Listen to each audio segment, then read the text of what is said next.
বুঝিনি দাঁড়াও।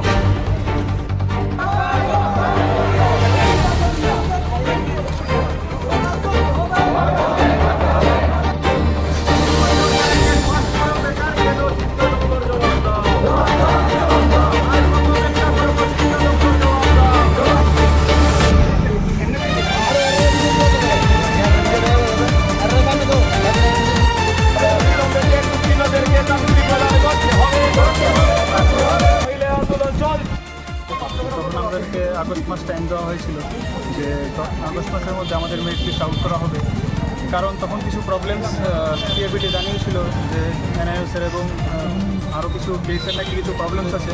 কিন্তু আমরা তো এখন জানতে পারলাম যে এই কেসগুলো মোটামুটি সমাধান হয়েছে এবং আমাদের এক্সপেক্টেড আগস্ট মাসে মেরিট লিস্ট দেওয়ার কথা ছিল। কিন্তু এখন রিসেন্ট যখন আবার একটা ওভারল্যাপিংয়ের কেস আমরা জানতে পারলাম, তো সেটার কারণে নাকি এখন আবার আরও পিছিয়ে যাবে। তো এইভাবে করে তো আমাদের প্রায় আজকে 1 বছর 2 বছর মানে নোটিফিকেশান থেকে শুরু করে আজ অবধি প্রায় 2 বছর কমপ্লিট হয়ে গেল এবং লাস্ট 1 ইয়ার ধরেই আমরা এরকমভাবে আন্দোলন করছি, কিন্তু কোনো তো আমাদের রিক্রুটমেন্টের কোনো কিছুই এগিয়ে যাচ্ছে না, আমাদের প্রসেস থেমে আছে। যেদিকে আমরা দেখতে পাচ্ছি যে রাজ্যের বিভিন্ন স্কুলে শিক্ষক স্বল্পতা রয়েছে এবং প্রতিদিনই কোনো না কোনো স্কুল ছাত্রছাত্রীরা রাস্তায় বসে ওরা ধর্ণা দিচ্ছে, যে জায়গায় আমাদের গভর্নমেন্ট এবং টিআরবিটি আমি সবাইকেই বলতে যাবো যে অতি সত্বর যেন আমাদের নিয়োগ করা হয়।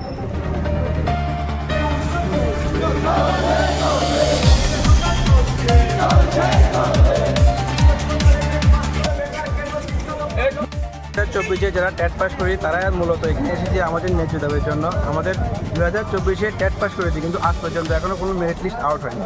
স্যার বলছে এই মাসে দেবে না, এই মাসে দেবে না, এই মাসে দেবে। এখন আমাদেরকে নতুন করে কেসে ফাঁসানো হচ্ছে যে নতুন করে হাইকোর্ট রায় দিয়েছে কিনা জানি এনওএস, তারা কেস করেছে, তার সঙ্গে একসঙ্গে আমাদেরকে রিক্রুটমেন্ট করবে। এইভাবে করতে করতে করতে আমাদের অলরেডি রিক্রুটমেন্ট পিছিয়ে যাচ্ছে। কিন্তু দেখা গেছে কি বর্তমানে বিভিন্ন স্কুলগুলিতে শিক্ষক স্বল্পতা রয়েছে, প্লাস প্রত্যেক দিন কোনো না কোনো স্কুলে ছাত্রছাত্রী আন্দোলন করছে শিক্ষকের জন্য, কিন্তু নিয়োগপত্র নেই। প্লাস আমরা কিন্তু এখন অভারেজ হয়ে যাচ্ছি, অভারেজের পথে, কিন্তু আমাদের কোনো নিয়োগপত্র নেই। তা আমরা চাই যে দ্রুত তাড়াতাড়ি সম্ভব আমাদের মেরিট লিস্ট আউট করো এবং আমাদেরকে রিক্রুটমেন্ট করো। কতজন রয়েছেন আপনারা 2024-এ? প্রায় আমরা 1800 মতন ছাত্রছাত্রী আছি যারা এখন ওভারলেপিংয়ে কিছু স্টুডেন্ট আর যারা স্টুডেন্ট আছে ওভারলেপিং, তাদের জন্য আমাদের রিক্রুটমেন্ট এখন ঠিকই আছে। কি দাবি নিয়ে আপনাদের এখানে? আমাদের দাবি একটাই দেবে, আমাদের মেরিট লিস্ট আউট করো এবং আমাদেরকে রিক্রুটমেন্ট। এর আগেও তো আপনারা এখানে অনেকবার এসেছি আমরা, কিন্তু স্যার প্রত্যেকবারে বলছে হবে হচ্ছে, এভাবে করতে করতে আজকে 2 বছর পিছিয়ে গেল। আজ কি প্রত্যাশা নিয়ে আপনি এখানে? আমরা প্রত্যেকবারে প্রত্যাশা রাখি স্যারের কাছে যে আমরা মেরিট লিস্টে পাবো এবং আমরা রিক্রুটমেন্ট হবো। কতবার এসেছেন?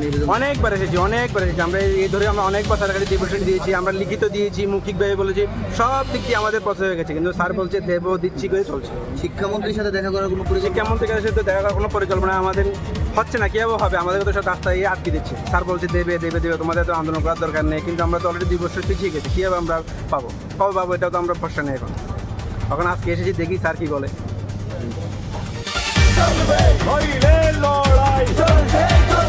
আমাদের দাবি ন্যায্য দাবি, এই দাবি মানতে হবে, আমাদের দাবি ন্যায্য দাবি। এখানে আসা মূলত আমাদের প্রথম দাবি আমাদের মেরিট লিস্ট আউট করা, কারণ আমরা 1 বছর যাবৎ ভেরিফিকেশন হওয়ার পরে আমরা আন্দোলনই করে যাচ্ছি, কিন্তু আমাদের মেরিট লিস্ট এখনও দিচ্ছে না।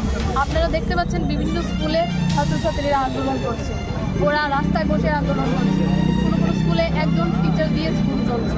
তো এগুলো তো স্টুডেন্টদের ভবিষ্যৎ তো আর কেসের জন্য অপেক্ষা করবে না, আমাদের ভবিষ্যৎও আর কেসের জন্য অপেক্ষা করবে না। আমাদেরও তো বয়স হচ্ছে, আমাদের বয়স তো আর কেসের জন্য আটকে থাকবে না।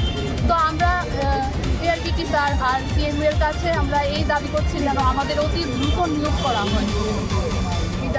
এ নিয়ে কতবার আপনারা এখানে এসেছেন? অনেকবার এসেছি, আপনারা তো দেখতেই পাচ্ছেন, আপনারা তো আমরা আন্দোলনের তাদের কাছে যাচ্ছে, যে দেখতে পাচ্ছে যে আমরা কত কষ্টে আছি, যে এত বছর হয়ে গেল যে আমরা 24-এ পরীক্ষা, 24-এ নোটিফিকেশান, 25-এ এক্সাম দিয়েছি, 26-এ আমাদের সহ করেছি, ভেরিফিকেশান করেছি, তারপর আমাদের মেরিট লিস্ট, তারপর এনআইএসের কেসের সম্পর্কে আপনারা জানতেই পারেন। মে মাসে আমাদের মেরিট লিস্ট দেওয়ার কথা ছিল, কিন্তু দেয়নি। দেয়নি, কারণ NIOS এর কেস হয়ে গেছে। ওখান থেকে কোর্ট থেকে বলা হয়েছিল যে প্রসেসটা স্টপ রেখে তাদেরকে ইনক্লুড করে তারপর মেরিট লিস্ট দেওয়ার কথা। তারপর আমাদের PRBT থেকে চেয়ারম্যান স্যার বলেছিলেন আগস্ট মাসে দেওয়া। এখন কি হয়েছে যে এখন আরেকটা ওভারলিপিং কেস হয়েছে, যেটা 8 জন মোড়ো না 1800 জন মোড়ো। আমরা 1800 জন ক্যান্ডিডেট আছে, 8 জনের জন্য আমাদের সবাইকে আটকে রাখা হয়েছে। এটা কি ঠিক?